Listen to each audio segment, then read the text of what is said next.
স্বর্ণলতা। লিখেছেন তারকনাথ গঙ্গোপাধ্যায়। দাঁত্রিংশ পরিচ্ছেদ। নবনারী। পূজা আসিতেছে। শরতের সমাগমে বসুন্ধরা উল্লাসে নৃত্য করিতেছে। বৃদ্ধেরা সম্বৎসরের পর মহামায়ার শ্রীচরণে জবা বিল্বদল দিবে বলিয়া আনন্দে ভাসিতেছে। বিদেশস্থ যুবকেরা প্রণয়িনীর মনতুষ্টি করিবার নিমিত্ত নানাবিধ দ্রব্যাদি ক্রয় করিতেছে। বিরোহিণী মনে মনে কতই রসপূর্ণ কথার হাড় গাঁথিতেছে। বালকেরা স্কুল বন্ধ হইবে বলিয়া কতই আমোদ করিতেছে। দিন দুঃখী সম্বৎসরের পর একখানি নূতন বস্ত্র পরিতে পাইবে বলিয়া মনে মনে কতই উল্লসিত হইতেছে। এক স্থানে বাসজনিত গোপাল ও হেমের পরস্পর অত্যন্ত সৌহার্দ্য জন্মিল। গোপাল হেমকে দাদা বলিয়া ডাকেন এবং হেম গোপালকে সহোদরের ন্যায় স্নেহ করেন। হেমচন্দ্র কহিলেন, গোপাল, তুমি কি বাড়ি যাবে? যদি না যাও তাহলে আমাদের বাড়ি চলো। গোপাল উত্তর করিলেন, আমার বাড়ি যাওয়া হবে না। আপনি যদি নিয়ে যান তবে আপনাদের বাড়ি যাই। হেম ও গোপাল বাড়ি আসা অবধি স্বর্ণলতা গোপালকে গোপাল দাদা বলিয়া ডাকেন। গোপাল দাদা না পড়াইলে স্বর্ণলতার পড়া হয় না। কোনো বিষয়ে কিছু জিজ্ঞাসা করিতে হইলে গোপাল দাদার কাছে যান। গোপাল যেন যথার্থই স্বর্ণের সহোদর। হেম জিজ্ঞাসিলেন, স্বর্ণ, তুমি আজ কদিন পড়লে না? স্বর্ণলতা হাসিয়া কহিলেন, পড়ব না কেন, আমি তো রোজই পড়ি। তোমার বই আনো দেখি, আমি পড়াই। স্বর্ণ হাসিতে হাসিতে একখানি নবনারী আনিয়া হেমের সম্মুখে রাখিলেন। হেম জিজ্ঞাসিলেন, কোথায় পড়বে? স্বর্ণ উত্তর করিলেন, সীতা। হেম সেইখানে খুলিয়া পড়িতে আরম্ভ করিলেন এবং এক এক ছেদ পর্যন্ত পড়িয়া স্বর্ণকে জিজ্ঞাসা করিতে লাগিলেন, বুঝেছ তো? স্বর্ণ ক্ষণকাল মনোনিবেশ পূর্বক শ্রবণ করিয়া কহিলেন, দাদা, তুমি বড় তাড়াতাড়ি পড়ো, আমি তোমার কাছে পড়ব না, গোপাল দাদার কাছে পড়ব। তবে ডাকো তোমার গোপাল দাদাকে। স্বর্ণ হেমের পার্শ্বে বসিয়াছিলেন। গোপালকে ডাকিবার আজ্ঞা পাইবা মাত্র গাত্রোত্থান করিয়া বাহিরে গেলেন। গোপাল বৈঠকখানায় বসিয়াছিলেন। স্বর্ণলতা তাহার হাত ধরিয়া টানিয়া কহিলেন, গোপাল দাদা, তোমাকে দাদা ডাকছে। গোপাল জিজ্ঞাসিলেন, কেন? এসো তো, তবে টের পাবে। স্বর্ণ গোপালের হস্ত ধরিয়া টানিয়া আনিলেন।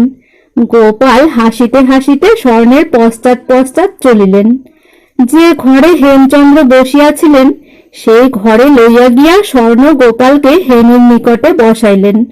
গোপাল জিজ্ঞাসিলেন, দাদা, আমাকে ডেকেছ কেন? হেম কহিলেন, গোপাল, তুমি এমন পরের মতো বাইরে বাইরে থাকো কেন? তুমি কি এ পরের বাড়ি মনে করো? গোপাল কিঞ্চিত লজ্জিত হইয়া কহিলেন, বৈঠকখানায় সকলে বসে আছে, আমিও ছিলাম। স্বর্ণ তো আর আমার কাছে পড়বে না, আমার পড়ানো ওর মনোমতো হয় না। গোপাল পড়াইতে আরম্ভ করিলেন।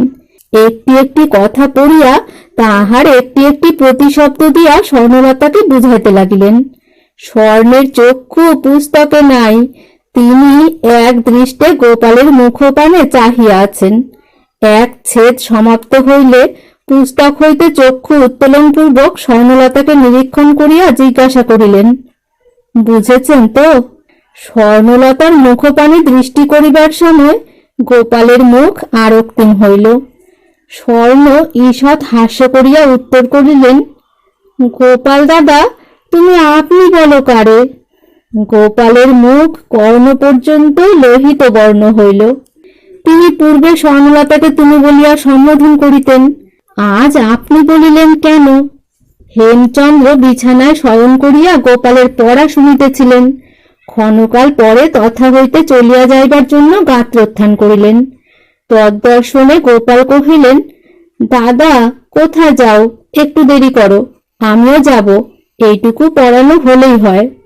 হেম কহিলেন, তুমি পড়াও, আমি এখনই আসব। এই বলিয়া হেমচন্দ্র চলিয়া গেলেন। গোপাল অবনত মুখে স্বর্ণলতাকে পড়াইতে লাগিলেন। স্বর্ণলতা জিজ্ঞাসা করিলেন, গোপাল দাদা, আজ তোমার কি হয়েছে? তুমি মাটির দিকে চেয়ে আছো কেন? গোপাল উত্তর করিলেন, না, কিছু হয়নি, আপনি পড়ুন। স্বর্ণ কহিলেন, গোপাল দাদা, আজ আবার ও একটা নূতন কথা শিখলে কোথা থেকে? আমাকে তো আগে তুমি আপনি বলতে না। গোপাল একবার স্বর্ণলতার মুখপানে নিরীক্ষণ করিলেন, পুনরায় মৃত্তিকার দিকে দৃষ্টি করিয়া কহিলেন, স্বর্ণ, আমি বড় গরিব মানুষ। আমি একজনের বাড়ির অসুয়ে বামুন ছিলাম। আমার মতন লোকের মান্য করে কথা কওয়া উচিত। এই কথা কহিয়া গোপাল পুনরায় স্বর্ণলতার মুখপানে চাহিলেন। স্বর্ণ দেখিলেন তাহার গোপাল দাদার চক্ষে জল আসিয়াছে। স্বর্ণ গোপালের মন অন্যদিকে লইয়া যাইবার জন্য জিজ্ঞাসিলেন, গোপাল দাদা, তোমাদের বাড়িতে পূজা হবে? গোপালের দুঃখ যে এ কথায় দ্বিগুণ হইবে তাহা স্বর্ণ বুঝিতে পারেন নাই। গোপাল ম্লান মুখে কাতর স্বরে কহিলেন, আমরা গরিব মানুষ, আমাদের বাড়ি কেমন করে পূজা হবে? গোপালের চক্ষে জল আসিয়াছিল, তাহা এক্ষণে ঝরঝর ঝরিতে লাগিল। গোপাল মাটির দিকে চাহিলেন। উভয়ে ক্ষণকাল নীরবে থাকিয়া স্বর্ণলতা জিজ্ঞাসা করিলেন, গোপাল দাদা, তোমার ঠাকুরমা কোথায়? গোপাল উত্তর করিলেন, আমার ঠাকুরমা নাই। মা? মাও নাই। স্বর্ণলতার মুখ ম্লান হইল। কাতর স্বরে জিজ্ঞাসিলেন, গোপাল দাদা, আমার মার কথা কিছু জানো? কেন? আমি পাড়ায় যাদের সঙ্গে খেলা করতে যাই সকলেরই মা আছে, আমারই নাই। ঠাকুরমাকে জিজ্ঞাসা করলে তিনি বলেন সকলের মা থাকে না। বাবাকে জিজ্ঞাসা করলে তিনি কাঁদেন। দাদাকে জিজ্ঞাসা করলে তিনি কথা কন না। তুমি আমার মার কথা কিছু জানো? গোপাল কহিলেন, স্বর্ণ, তোমার মা মরেছেন। তোমার মাও কি মরেছেন? হ্যাঁ, তিনিও মরেছেন। তবে আমরা দুজনেই সমান। স্বর্ণলতার কথা শুনিয়া গোপালের শোকাবেগ দ্বিগুণ বৃদ্ধি হইল। অধবদনে বসিয়া নিঃশব্দে রোদন করিতে লাগিলেন। স্বর্ণলতা কিয়ৎক্ষণ নীরবে থাকিয়া হাসিয়া কহিলেন, গোপাল দাদা, তুমি কাঁদো কেন? আমারও তো মা নেই, কিন্তু আমি তো কাঁদি না। এই বলিয়া স্বর্ণলতা গোপালের হাত ধরিয়া কহিলেন, গোপাল দাদা, চলো যাই, ঠাকুর দেখি গে। তোমাদের দেশে এমন ঠাকুর হয়? গোপাল কথা কহিলেন না। স্বর্ণলতা পুনর্বার কহিলেন, গোপাল দাদা, শীঘ্র চলো না। তুমি কি চলতে পারো না? কিছু দূর আস্তে আস্তে গিয়ে গোপালের চক্ষের জল শুকাইল।